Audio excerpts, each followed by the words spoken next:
a while because my laptop literally, in every form of the word, blew up. It popped, it sizzled, and smoke came out of it. Wabam. So I just got it back and am now able to edit videos. Woohoo. And the DVD has been announced that it will be coming out on March 21st. And I'm excited about that because I do want to see Twilight again for the 6th time now. I really want to see all the deleted scenes and stuff, especially the one that is rumored to be on there that Kristen was talking about at Comic-Con, where she sticks her finger in Rob's mouth and says, "Wanna taste?" Can you hear the fangirl screaming?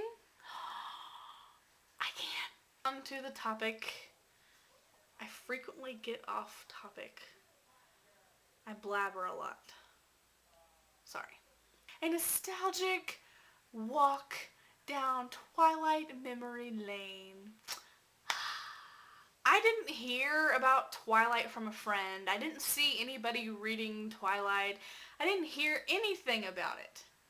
Because I found it a year after it was published, so it was still pretty new, you know. The phenomenon wasn't quite snowballing the way it has. I walked into a Barnes & Noble in October and they had a kiosk set up for Halloween where they had ghosts and goblins and vampires and werewolf stories, and lo and behold, there lays this beautiful little copy of Twilight. I judged a book by its cover, but I'm glad I did because it was kind of visually appealing and I thought that looks interesting. I flipped it over, I read the back. Needless to say, that was the end of any normal concept of my life. I read the book in about 6 hours and was floored. I loved it. I was ecstatic. I waited the month for New Moon to come out. I bought it when it first came out. I waited the year for Eclipse. I waited the year for Breaking Dawn, and in between that I read The Host. And yeah, I can't tell you and I cannot pinpoint exactly what I liked about Twilight because it's a series, a conundrum of things. But if I had to say give one reason why I love Twilight, probably because of the way it made me feel all throughout the book.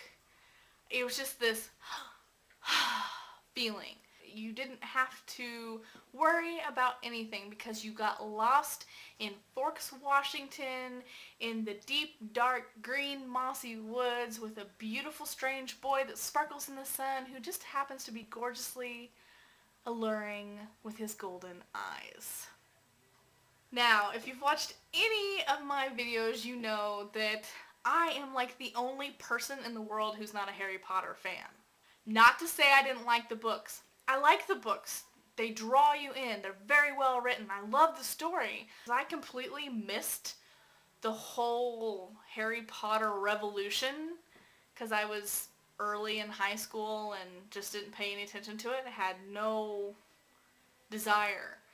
And so when I finally got around to reading it, I was already in love with Twilight. So I just happened to be backwards because most people got into Twilight because they were into Harry Potter. What do you do? I'm done blabbing. So what do you think about this nest I have on top of my head? A pelican could live in there. It's called Too Many Hours of Studying for College Homework.